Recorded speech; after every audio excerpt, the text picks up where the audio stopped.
त्रिभुज, जो कि वास्तव में एक बहुत कठिन चैप्टर है और इसे पढ़ने से बहुत से बच्चे डरते हैं। लेकिन आज के इस वीडियो में हम त्रिभुज के एकदम बेसिक कॉन्सेप्ट से स्टार्ट करेंगे और एकदम एंड तक छोड़ेंगे, यानी कि एकदम 0 से शुरू करेंगे और अंत तक 100 तक छोड़ेंगे। आपको त्रिभुज के एक एक बेसिक कॉन्सेप्ट को बताएंगे। तो आइए बिना देरी के वीडियो को स्टार्ट करते हैं। और जो हमारे चैप्टर है त्रिभुज, ये आपने देखिए क्लास 9 में भी पढ़ा होगा और उसके पहले भी 8, 7, 6 में भी पढ़ा होगा। तो देखिए क्या है त्रिभुज, आखिर हम इस त्रिभुज कहते किसे हैं। अगर हम ऐसी कोई एक आकृति बना दें जो कि 3 भुजाओं से घिरी हो, यानी कि 3 भुजाओं से घिरी हुई अगर किसी बंद आकृति को बनाए तो उसे हम त्रिभुज कहते हैं। जैसे देखिए एक भुजा ये हो गया, एक ये इसे हम क्या कहते हैं, भुजा कहते हैं। यानी कि जो हमारा है ये है, इसे हम क्या कहते हैं, भुजा कहते हैं। तो किसी त्रिभुज में आपको याद रखना पड़ेगा, किसी त्रिभुज में कितनी भुजा होती है, त्रिभुज में कितनी भुजा होती है, त्रिभुज में 3 भुजा होती है। अब उसके बाद एक और चीज आता है इसमें क्या आता है, शीर्ष। शीर्ष किसे कहते हैं, जैसे देखिए ये दोनों पॉइंट, ये दोनों जो इसका कोना, शीर्ष का मतलब आप डायरेक्ट समझे कोना। इसमें कितने कोने हैं, यानी कितने शीर्ष है, तो इसमें शीर्ष भी कितने हैं, 3 है। शीर्ष भी कितने, 3 है। और शीर्ष के साथ इसमें कोण भी कितने बनते हैं, 3 कोण बनते हैं। कोण किसे कहते हैं, किसी दो भुजाओं के बीच घिरी हुई आकृति क्या कहते हैं, कोण कहते हैं। जैसे देखिए ये 2 भुजा है और झुकी हुई आकृति को, यानी कि किसी 2 भुजाओं की झुकी हुई आकृति को कोण कहते हैं। तो ये जो हमारा है ये कोण है। देखिए एक कोण यहाँ पर बन रहा है, एक कोण यहाँ पर और एक कोण यहाँ पर, यानी इसमें कोण भी कितने हैं, कोण भी इसमें 3 है हमारे। तो ये तो आपने बहुत ही एकदम बेसिक है, इसे आपने क्लास 6, 7, 8 और 9 में ही पढ़ा होगा। लेकिन देखिए आप जब 9th में पढ़ रहे हो, जब आप 9th में पढ़े थे तो वहां पर क्या था कि सर्वांगसम करके था। क्या, सर्वांगसम। इसे यहाँ पर लिखते हैं क्या, सर्वांगसम। और अब हमें क्या पढ़ना है, देखिए क्लास 9 में हमने पढ़ा था सर्वांगसम। अब क्या समझेंगे हम, समरूप को समझेंगे। किसे, समरूप को। तो अगर आपसे कोई पूछे कि त्रिभुज किसे कहते हैं, अगर उसका परिभाषा आपसे कोई पूछे तो आप बताएगा कि 3 भुजाओं से घिरी हुई बंद आकृति को हम त्रिभुज कहते हैं। 3 भुजाओं से घिरी हुई बंद आकृति को क्या बोलते हैं, त्रिभुज बोलते हैं। त्रिभुज में 3 भुजा होती हैं, 3 शीर्ष होते हैं, 3 कोण होते हैं। इसके प्रकार भी होते हैं। तो अगर आपसे कोई पूछे कि इसके कितने प्रकार होते हैं, तो इसके 2 प्रकार होते हैं, एक भुजा के आधार पर और एक कोण के आधार पर। अब उसमें भी बहुत से अंदर होते हैं। तो ये तो हमें जानना नहीं है, हमें जानना है यहाँ पर सर्वांगसम और समरूप की। तो देखिए क्लास 9 में आपने इस सर्वांगसम को पढ़ लिया है।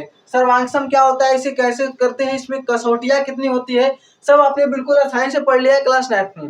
अब हम लोग यहाँ पर देखेंगे कि समरूप की कसौटी क्या होती है और ये समरूप होता क्या है, इसे हम देखेंगे। तो देखिए अगर हम सर्वांगसम और समरूप में अगर अंतर निकालना चाहे तो हम आकार और आकृति के हिसाब से निकालेंगे। किसके, आकार और आकृति। अब आप सोच रहे हैं अरे आकार और आकृति तो सेम ही होता है, आकार और आकृति।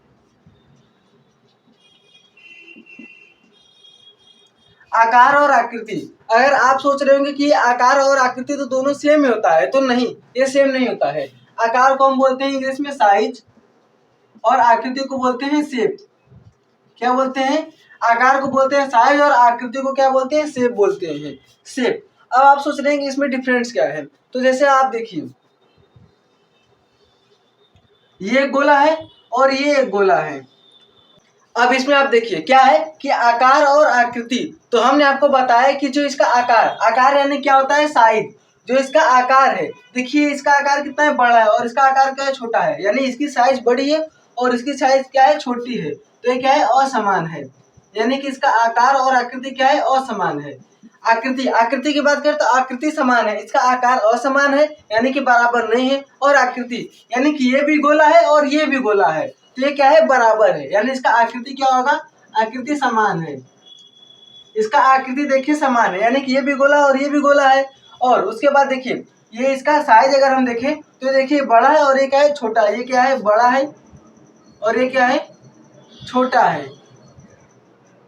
इसलिए इसका जो आकार है वो असमान है और जो इसकी आकृति है वो क्या है, समान है। तो आप आकार और आकृति में अंतर तो समझ गए होंगे। अब उसके बाद अगर हम देखें, देखिए हम यहाँ पर बना रहे हैं, एक चतुर्भुज बना रहे हैं जिसकी जो क्या है, एक वर्ग है, 2 सेंटीमीटर का वर्ग। एक और बना रहे हैं, सपोज कीजिए कि ये भी इसकी इतना बड़ा ही है।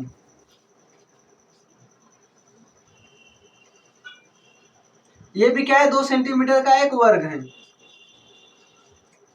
तो इसका देखिए 2 सेंटीमीटर का ये भी है, 2 सेंटीमीटर का वर्ग ये भी है। तो इसका अगर हम आकार की बात करें तो इसमें जो हमारा आकार होगा, आकार भी देखिए बराबर है, जितना बड़ा ये भी उतना बड़ा ये भी है, यानी कि इसका आकार क्या है, समान है।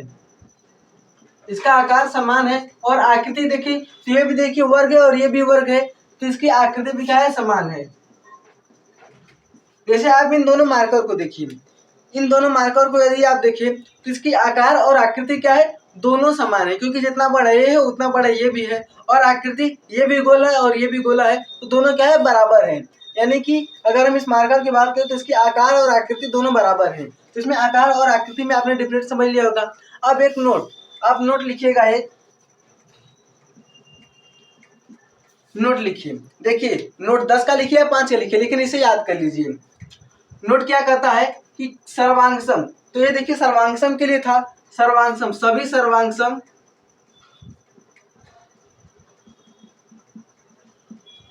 सर्वांगसम त्रिभुज समरूप हो सकते हैं।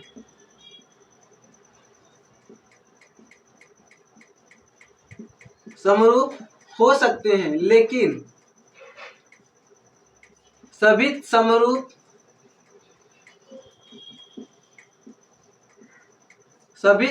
त्रिभुज सर्वांगसम नहीं हो सकते।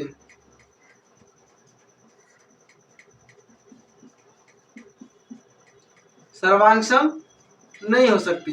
अब क्यों? क्योंकि देखिए सर्वांगसम का मतलब होता है कि जैसे देखिए ये और ये दोनों आपस में क्या है, सर्वांगसम है, क्योंकि इसका जो आकार है वो और आकृति दोनों बराबर है। जब दोनों बराबर होगा तो उसे हम क्या बोलेंगे, सर्वांगसम बोलेंगे। लेकिन जो हमारा समरूप होता है ना, उसमें बस आकृति, ये जो आकृति है ना, ये अगर बराबर है तो त्रिभुज हमारा समरूप हो जाएगा। जब इसकी आकृति बराबर है तो त्रिभुज हमारा समरूप हो जाएगा, यानी कि हमारा क्या है, समरूप है। हालांकि ये त्रिभुज नहीं है, गोला है, लेकिन क्या है, ये समरूप है और ये सर्वांगसम है। तो समरूप का मतलब होता है समान रूप। जैसे देखिए इसका रूप जो है गोला है और इसका रूप क्या है, गोला है, ये दोनों बराबर है तो समान रूप हो गए। सर्वांगसम का मतलब होता है एक के ऊपर एक। जैसे अगर हम इसे उठाएं और इस पर रखें तो देखिए ये पीछे वाला छिप जाएगा, क्योंकि दोनों की आकृति और आकार क्या है, बराबर है। अगर हम इसको उठाएं तो पता चल जाएगा ये बड़ा और ये छोटा है, और इसका जो रूप है वो समान है, यानी गोला ये भी है और गोला ये भी है। तो इसलिए तो सभी सर्वांगसम होंगे, यानी कि ये सर्वांगसम, ये समरूप हो सकते हैं क्योंकि इनका रूप भी समान है। लेकिन सभी समरूप सर्वांगसम नहीं हो सकते हैं, क्योंकि ये देखिए ये समरूप है, लेकिन क्या ये सर्वांगसम हो सकते हैं? इसका आकार और इसका आकार क्या बराबर है? तो ये नहीं हो सकता। इसलिए ये नोट है कि सभी सर्वांगसम त्रिभुज क्या हो सकते हैं, समरूप हो सकते हैं, लेकिन सभी समरूप त्रिभुज सर्वांगसम नहीं हो सकते हैं। तो आप लोग एक बार इसका स्क्रीनशॉट ले लीजिए और ये जो नोट है इसे आप याद रखिएगा। अब इसके बाद हम इसकी कुछ एक्सरसाइज यानी प्रश्नावली 6.1 को करेंगे। तो अब देखते हैं हम लोग प्रश्नावली 6.1। प्रश्नावली 6.1 का पहला क्वेश्चन है कि खाली स्थान को भरिए, यानी कि खाली स्थान को भरिए। ये जो हमें स्थान दिए गए हैं खाली, हमें इन्हें भरना है।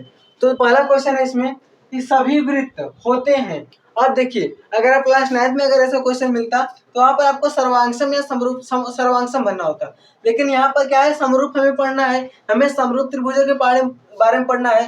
तो हमने आपको बताया जो समरूप त्रिभुज होते हैं, जैसे ये एक वृत्त है और ये एक वृत्त है, अगर हम इनका आकार और आकृति समान देखें तो ये सर्वांगसम हो सकते हैं। और हमने नोट बनाया कि सभी सर्वांगसम क्या, समरूप हो सकते हैं। अगर ये एक वृत्त ये ऐसा है और एक ऐसा है, देखिए दोनों क्या है, वृत्त है, यानी कि इनकी आकृतियां समान है लेकिन आकार समान नहीं है। क्या है, दोनों वृत्त ही है। और यहाँ पर बोला है सभी वृत्त है, यानी कि सभी वृत्त क्या हो सकते हैं, समरूप हो सकते हैं। तो हम यहाँ पर लिखेंगे कि सभी वृत्त क्या हो सकते हैं, समरूप होते हैं। समरूप का मतलब क्या होता है, समान रूप के होते हैं, यानी कि सभी वृत्त हमारे समरूप हो सकते हैं।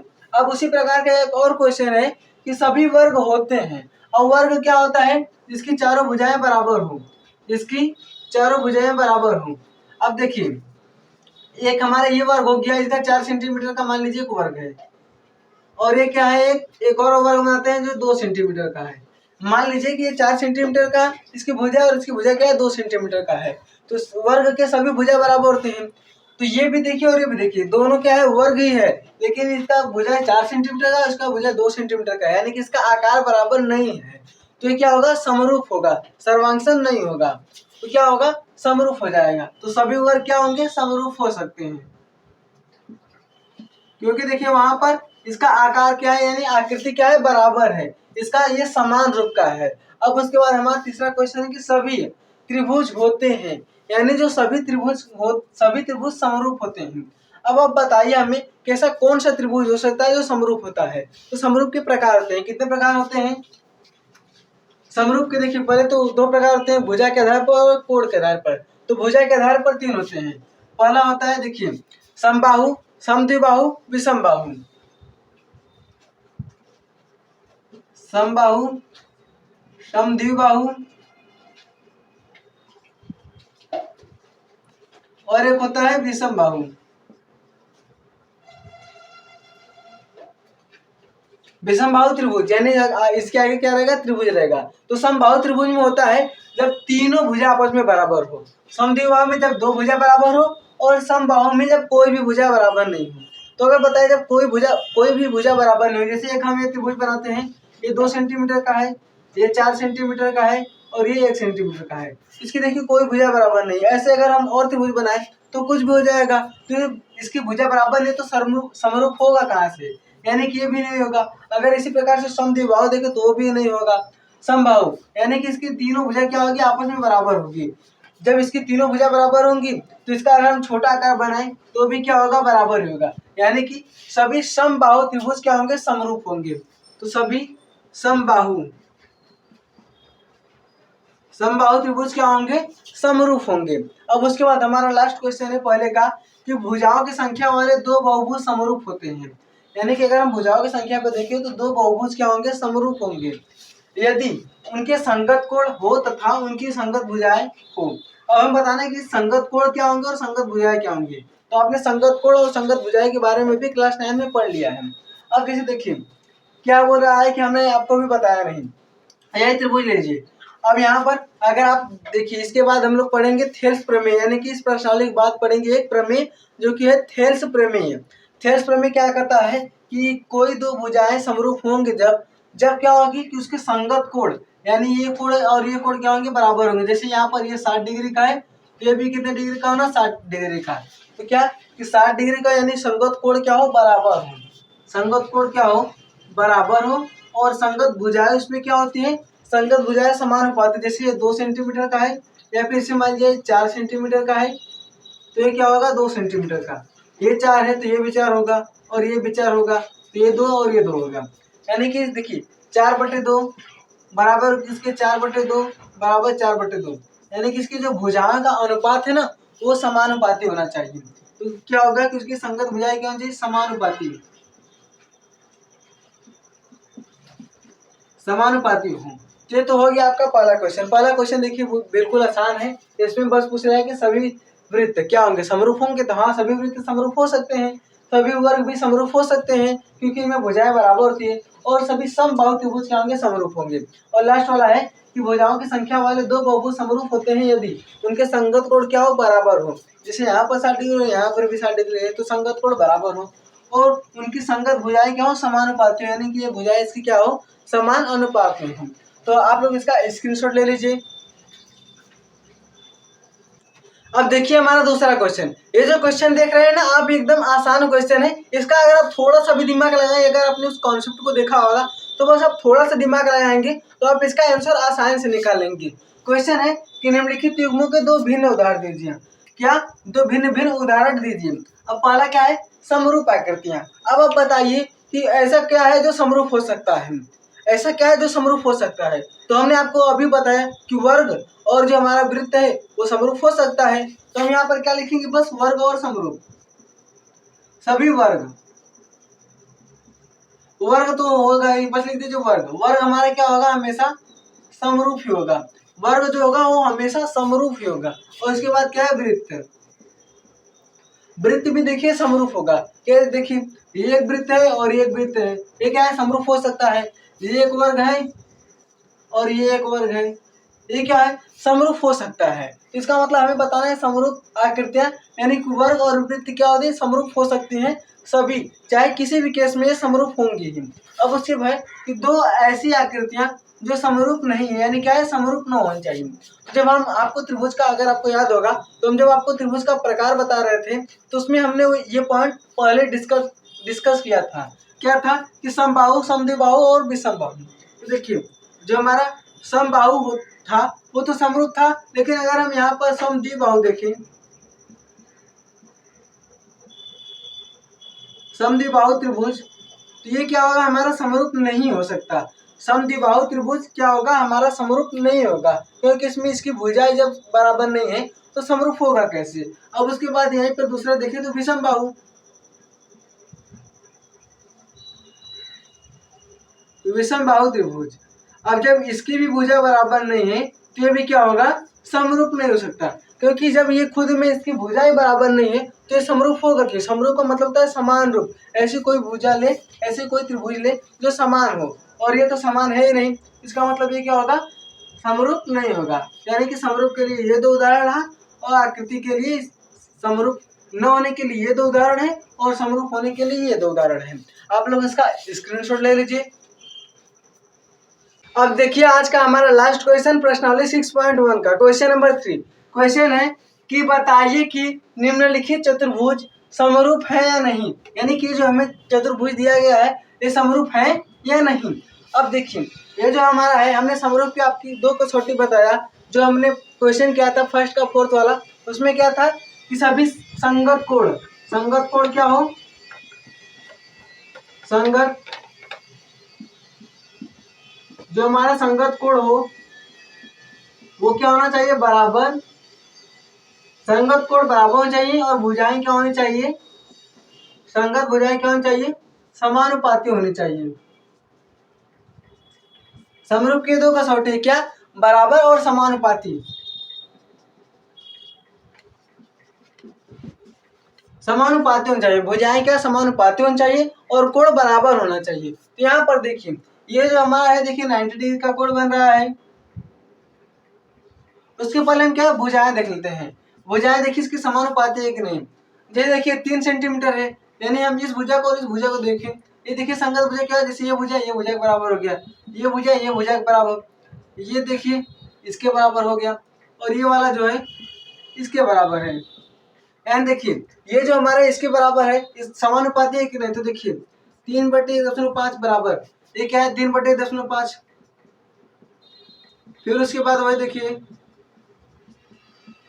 यानी देखिए यहाँ पर भी कितना आएगा, 2 आएगा, और ये सब 2 आएंगे, यानी ये क्या है देखिए बराबर है।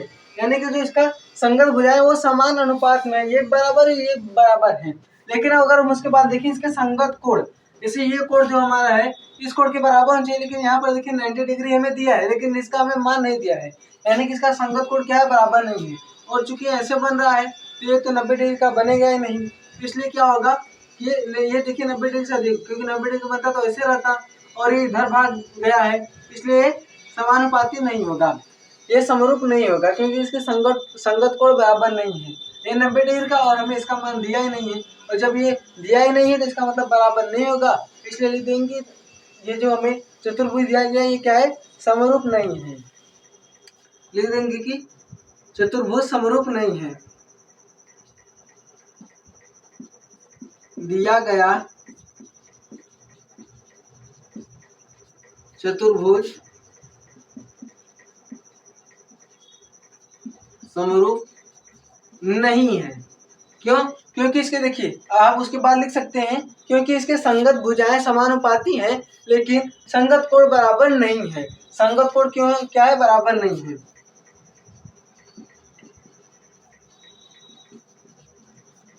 संगत कोण बराबर नहीं है, इसलिए जो हमारा होगा ये समरूप नहीं होगा। तो एक बार आप लोग इसका स्क्रीनशॉट ले लीजिए और ये इसे लिख लीजिएगा कि दिया गया चतुर्भुज समरूप नहीं है, क्योंकि संगत कोण क्या है, बराबर नहीं है। जब ये बराबर था तब हम कह सकते हैं कि ये क्या है, समरूप है। या आप ये लिख लीजिएगा कि भुजाएं इसकी समानुपाती हैं लेकिन संगत कोण क्या है, बराबर नहीं है। आप लोग इसका स्क्रीनशॉट ले लीजिए।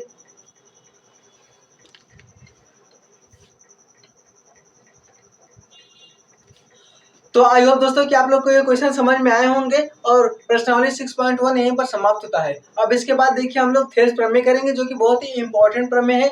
लगातार ये कई वर्षों से बोर्ड एग्जाम में पूछा जा रहा है थेल्स प्रमेय। तो इसके बाद हम लोग थेल्स प्रमेय करेंगे। तो मिलते हैं हम अपने अगले वीडियो में। तब तक के लिए धन्यवाद।